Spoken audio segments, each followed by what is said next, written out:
Lost in the dusty, dog-eared pages of American criminal history, join us as we relive another gruesome, grisly, gripping tale of murder, mischief, and mayhem. Created and written by Justin Vior. This series is an anthology of turn-of-the-century banner headline cases before the days of high-tech forensic criminology. America's chilling, appalling, yet intriguing heritage of murder. Tonight's case, Wicked Wardlaw Women, Episode 2.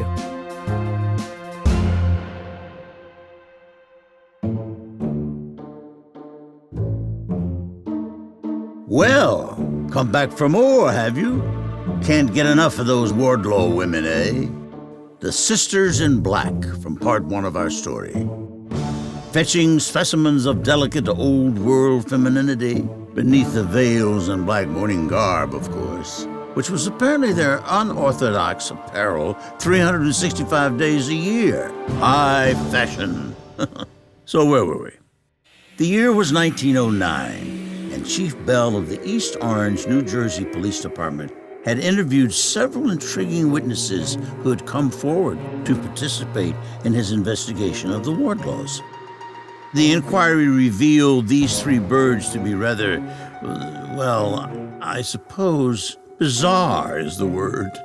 And their treatment of the young daughter and niece, the beautiful Ocey Snead, seemed cruel, negligent, and inexplicable.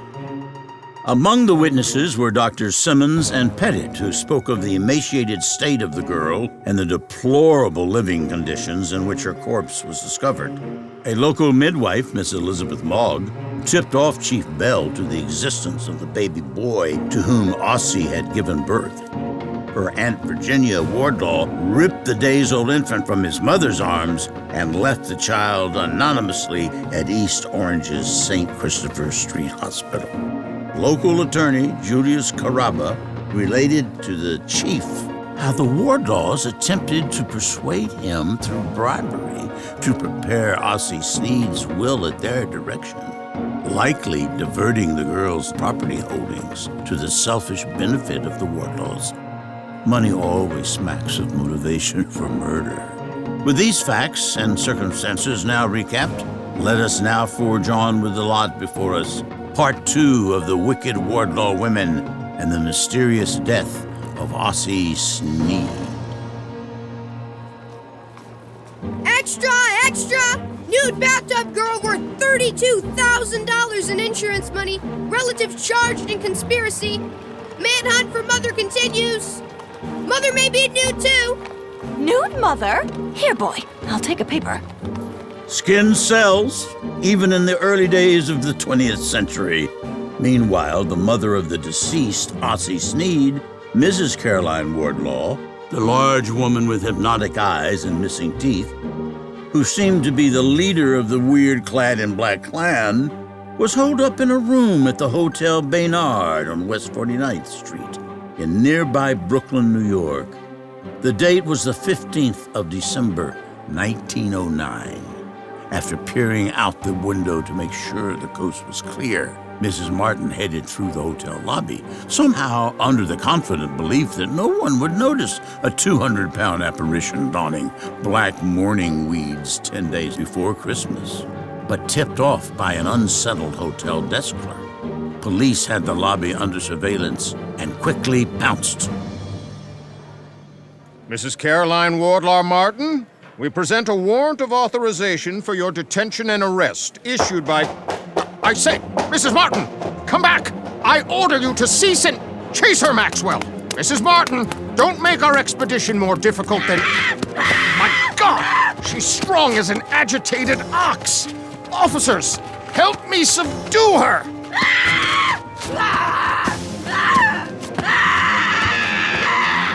Mrs. Martin managed to escape through the lobby entrance and out into the street where a half-dozen blue-coated coppers grappled with the 200-pound woman. It was quite the scene, and strong as an ox was no exaggeration. She had the better of them for a time. But eventually the force of numbers prevailed. The aid of a horse-drawn paddy wagon was enlisted, and a belligerent Caroline Martin, mother of the deceased Ocey Snead, was carted off like an ordinary head of livestock out of Brooklyn and herded into the East Orange police station where Chief Bell was occupied at his desk. Chief, we've apprehended the mother of the drowned girl. Put up quite a fight, she did. Took 6 of us to subdue her. Fatten my lip. Put some ice on that, Meckling. Is she in black veils like her sisters? She is, sir, and it's a mercy. And if any woman ever had cause for concealing her face under veils, it's this one. Homely as mortal sin. They're bringing her in now. You might want to shield your eyes, Chief. When they confiscate her personal effects, Meckling, tell the guard to allow her to retain the veils. Heaven bless you, sir. Oh, Chief, telephone call for you. Prosecutor Mott's office. I'll take it. Hello, Mr. Mott? Chief Bell here. I want to inform you we've apprehended the last of the 3 Wardlaw sisters. Yes, sir. You can file the charges immediately and add her name to the docket. Yes, large woman. As uncooperative as her sisters. She apparently maintained she did not come forth at the time of her daughter's death due to illness and being confined to bed. A peculiar claim, since she had the vitality to manhandle 6 of my best officers. Gave poor Meckling a fat lip. Mr. Mott, I'm transferring to your keeping the contents of Mrs. Martin's baggage left behind at the Hotel Baynard. Yes, mostly a tin box of news clippings on the case, some silver money, and numerous unfilled medical prescriptions. Yes, it bears out Dr. Pettit's statement that Miss Snead's health was purposefully neglected during her illness. Also among Mrs. Martin's papers were dozens of suicide letters and wills, supposedly penned by her daughter. Forgeries, I presume, but we'll turn them over to handwriting examiners to determine authenticity. 6 officers to subdue her, above and beyond the call of duty, tangling with a Wardlaw woman. And so Prosecutor Mott took things in hand from there, appearing before a judge in the grand jury room of the Essex County, New Jersey courthouse in the following month of January 1910. A defense counselor represented the Black sisters as Prosecutor Mott confidently hinted at the strength of his case against the outlandish ladies. No one can contest that these personal papers, confiscated from the effects of the 3 defendants, constitute a formidable arsenal of evidence against their interests. No one but the attorney for the defendants, who was having none of it. Your Honor, Mrs. Caroline Martin has conveyed to me that she feels highly disturbed that her private papers have been given over to the police. As well she might, Counselor, for I have seen the contents of the papers. Your Honor, I protest. Your Honor, the aforementioned items serve to convince me that a plot against the deceased, Miss Snead, had its origins within her own family long ago.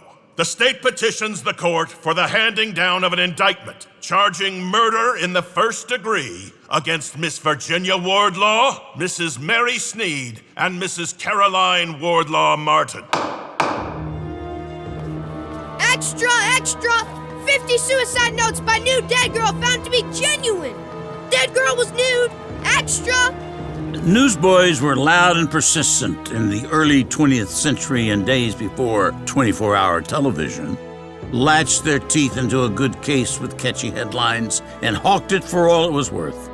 And it was worth even more weeks later, on January 30th, when the Wardlaws made their next appearance at the Essex County Courthouse, still donning hideous black. Virginia Wardlaw and Mary Snead seemed to be holding up well enough under the strain of incarceration. But the feisty Caroline Wardlaw Martin, who had pummeled 6 of East Orange's finest, was looking uncharacteristically frail, now subdued and wielding a walking cane. She leaned on a police guard for support as the girls, marched up the city courthouse steps and into the courtroom to face Chief Justice William S. Gunmere. Miss Virginia Wardlaw, you are hereby charged with conspiracy to commit murder in the 1st degree. State your plea. I state that I am, to a certainty, completely innocent and not in the least culpable or tainted with guilt. A definitive not guilty plea. Mrs. Mary Snead, you are hereby charged with conspiracy to commit murder in the 1st degree. State your plea. I echo my sister's plea of innocence. Mrs. Caroline Wardlaw Martin, mother of the deceased, You are hereby charged with conspiracy to commit murder in the first degree. Please state your plea. Absolutely not guilty! Ocey was my only daughter, the idol of my heart. With their pleas entered, the sisters in black were returned to their prison cells in nearby Newark, where the warden entertained from the ladies an interesting request. Warden, I'm sorry to interrupt you, sir. The Wardlaws, through legal counsel, have again requested opportunity to consult together as a family, unsupervised. Yes, I've informed Prosecutor Mott of the matter. He finds no objection. Allow them a quarter hour, no longer. They may have use of a private room. Very good, sir. Step inside, Mrs. Martin. Your sisters are within. Dear Caroline. You were given a quarter hour for free converse, ladies, after which you will be escorted and returned back to your cells. I'll leave you now. Sister, you are not well. You grow weaker by the day. Spirit is far stronger than mortal flesh, Mary. These devils may scourge me to the end of eternity, and I shall yet be unbroken. Caroline, you're wasting to the bone. What law is it that visits punishment so unjust upon the innocent? Hush. The walls have ears. They strain to know our words. Come close, sisters. With the last pulse and fiber in our bodies, we shall not betray Providence. We who persevere through tribulation shall know our just reward. My example shall guide you as a beacon through darkness. Suffer and be true, sisters, even unto the grave. Not long after their ominous tete-a-tete +1, the sisters were back in Essex County Courthouse, on trial before Judge Gunmere. Prosecutor Mott, you may continue the inquiry with your witnesses. Dr. Pettit, please recount for this high court your experience with the victim, Miss Ocey Snead, and the peculiar behaviors of her so-called guardians. Objection, Your Honor. Peculiar, so-called, improper, and offensive. More accurate descriptions of the Wardlaw women. Mr. Mott, continue. Among all the appropriate adjectives to choose from, I thought peculiar was a touch understated for the Wardlaws. Nevertheless, Prosecutor Mott led to the stand a succession of individuals interrogated earlier by Chief Bell, Dr. Herbert Simmons, midwife Miss Elizabeth Mogg, the Hotel Baynard desk clerk, Officer Meckling, who sustained a nasty fat lip in subduing the raging Mrs. Martin, and even Chief Bell himself. The Black sisters sat and watched, suffering dramatically as the trial proceeded and tempers between the prosecution and defense grew heated. Counsel for the defense landed an unexpected blow on behalf of his client's claim to innocence. Let the record show that the handwriting on each and every document found in the possession of Mrs. Martin, bearing the signature of the deceased Miss Snead, was independently verified by certified handwriting analysts to indeed have been penned by the hand of the deceased. But 50 wills, sir! More than 50 wills! More than 40 letters of intent to suicide! Mere numbers, sir. All preserved and lovingly cherished by her caring female family of guardians in black. All independently verified to be free of the influence of any of the defendants. Are you acquainted with the term coercion, sir? Penned freely and of her own volition by a difficult and deranged girl. Who was under the influence of coercion through cruel, calculated deprivation of urgently required nutrition and medicine. Conjecture, sir. Poppycock, sir! Don't you love legal terminology? I believe poppycock is Latin for, well, never mind. Between court sessions, Virginia Wardlaw and Mary Snead basked in the comforts of their harsh, adjoining, stone-walled jail cells in Newark Prison. They may well indeed have been comforts compared to the dilapidated Wardlaw hovel on North 14th Street. Your supper, ladies. Miss Wardlaw, will you eat today? I'll leave it here in case appetite compels you. Virginia, you must eat. It's been days since you've taken any nourishment. Now she knows how her starving niece, Ocey, must have felt. Virginia Wardlaw insisted that food would not remain in her stomach, that she was made ill by this cruel incarceration. Her jailers, however, were convinced her intention was starvation calculated to delay or avoid trial, and that it did. God! God, come! My sister Virginia has fainted again. After several bouts of the vapors in her jail cell, Virginia Wardlaw exchanged her prison cot for a hospital bed where she lay insensible and unconscious. Prison officials called it a plan to intentionally take her own life through malnourished deterioration. Her efforts eventually met with success. The death of Black Sister Number 1 of self-inflicted starvation added peculiarity and horror to this story. Virginia Wardlaw did her part with grim and fearful courage to preserve the secret behind the death of young Ocey Snead. Back in the Essex County Courthouse, only 2 of the sisters in black remained. As the trial moved forward, the prosecution was to call a surprise witness. Silence in the courtroom, please. Prosecutor Mott, you may proceed. Thank you, Your Honor. Sir, please give your true and correct name for the court record. I am Reverend Albert G. Wardlaw, residing in the city of Christiansburg, Virginia. And your relationship to the defendants? Brother, sir. Traitor, sir! Thy name be Judas! Reverend, please detail your family situation for the court. No family to me is he! Traitor, sir! One had the feeling Caroline Martin was not overjoyed at seeing her brother. I am the youngest of our generation of family offspring, the only male to 4 sisters, the eldest being Caroline. The one with the missing teeth who keeps interrupting.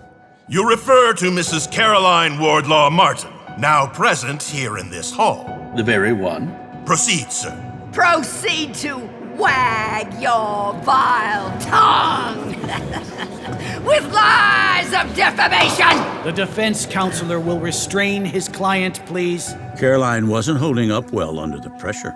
Our family hails from the great state of South Carolina.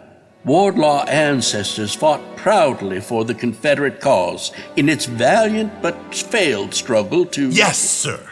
Specifically, Reverend, detail please for this court matters concerning your sisters. Caroline, Virginia, and Mary are the elder 3 of 5 children born to my parents. Our family was raised in luxury, residing on a comfortable plantation outside the great city of Charleston. Long live the Confederacy! My 3 sisters, from earliest recollection, were fairly inseparable. Perhaps their present difficulties had origins in the mischievous pranks and cruelties of their girlhoods. Explain, sir. Many instances come to mind, sir, but one in particular during the war years. Atop the high spiral staircase of our family home, I recall when they tied a strand of twine between the lower half of the banister poles to trip our Negro servant woman who carried a pile of linens. Well, she and the pile went tumbling halfway down, the linen flying everywhere. And the girls, your then young sisters? Gleeful, sir. They told the prostrate woman, "We will do what we please to you, servant. That is all you are to us. We are your betters and shall do all that we please." Delightful little scalawags. Objection! Oh, give it a rest, counselor. After the death of our late father, my 3 sisters went a collective way into the world, clinging together. Cling, cling, cling! Vines cling, sir. They are spidery, tentacled, rapscallions spreading throughout the south, throughout the north, throughout the east, and throughout the west! Throughout the very world, sir! Dragging it down to infernal damnation! The defense counselor will silence his client, please. Silent as silence! Reverend Wardlaw, what of the activities surrounding your 3 sisters in more recent times? girls? I have no first-hand intelligence of my sister's doings for the past 17 years, sir. I'm aware that my nephew, John, son to my sister Mary Snead, suffered death by way of fire, immolation, in the home of his mother after an indiscretion with a young university girl. Life insurance money was reportedly paid to the young man's mother. Your nephew John's mother was your sister Mary, yes? And what of your eldest sister, Mrs. Martin? Married for several years to a hero of the war, a Colonel Martin. The colonel died later of food poisoning under circumstances of some question. The product of their marriage was my niece, Ocey Martin. And that deceased girl? Daughter to my sister Caroline, a shy girl, rather frail. I made her acquaintance on but one occasion throughout her brief life. She acquired the surname Snead in marriage to her first cousin, Fletcher Snead, my nephew, another son of my sister Mary and her former husband, also now deceased. Of my nephew, I do not know his whereabouts, nor even if he is still alive. You mean your niece, through Mrs. Martin, her daughter Ocey, was wed to her cousin, Fletcher, the son of her aunt, Mary Snead? Correct, yes. I knew incest would somehow work its way into the Wardlaw tale. Reverend, one further item. Why? The motive behind the severe and secretive behaviors of your sisters? Sir, I do not pretend to know the answer to that question, but I would speculate that it has its roots in Caroline. In her early years as a young woman, Caroline claimed equality with her creator. She referred to herself as Salvatore, meaning savior. Defamation and lies, I say! Garrulous lies! I am here without a lawyer, without a jury, money or friend. I'm being crushed under the monstrous judicial machinery of men! Men and lies! Sit down, Mrs. Martin. Counselor, control your client! Salvatore! Salvatore! Salvatore! I am the very instrument of the high omnipotent God! An estimable lady there, Caroline Wardlaw Martin, also known as Salvatore. Was she just a master of courtroom theatrics? Indeed, she brought the house down and wore out Judge Gunmere's poor gavel. Not long after, the good Mrs. Martin, the same person who wrestled 6 strapping policemen to a standstill, was sent before a commission of lunacy to determine the state of her sanity. Despite constant cries of protest throughout the proceedings, Caroline Martin was somehow adjudged sane. She was retried on murder charges, this time changing her plea to non vult, no contest, to manslaughter. Counsel for the defense claimed Mrs. Martin had administered morphine to her daughter, Ocey Snead, to relieve the girl's pain, unintentionally causing her to slip into unconsciousness and later to drown. The frantic mother supposedly then penned a suicide note to her daughter's clothing. She had 40 such pre-written notes to choose from and left the house on North 14th Street. Prosecutor Wilbur Mott accepted Mrs. Martin's plea due to her advanced age, an age her unfortunate daughter would never see. And on January 24th in the year 1911, she was sentenced to spend 7 years in New Jersey State Prison. Charges were dropped against her 2 sisters, Mary Wardlaw Snead and the deceased Virginia Wardlaw. 16 months later, in May of 1912, a revelation that took no one by surprise. Mrs. Martin was declared an incorrigible lunatic by a court-appointed commission and was transferred to the New Jersey State Hospital for the Insane, where she expired a year subsequent. Her death brought a conclusion to the case of the murder of the young and beautiful Ocey Wardlaw Martin Snead, a convoluted labyrinth of family secrets which eluded police despite mounds of evidence, and went on record in periodicals of the day as, quote, an impenetrable mystery, almost as impenetrable as those vexing black veils. Well, that concludes our story. I hope you join me another time for another tale of murder, mischief, and mayhem. For now, I'm G.W. Bailey. Good night.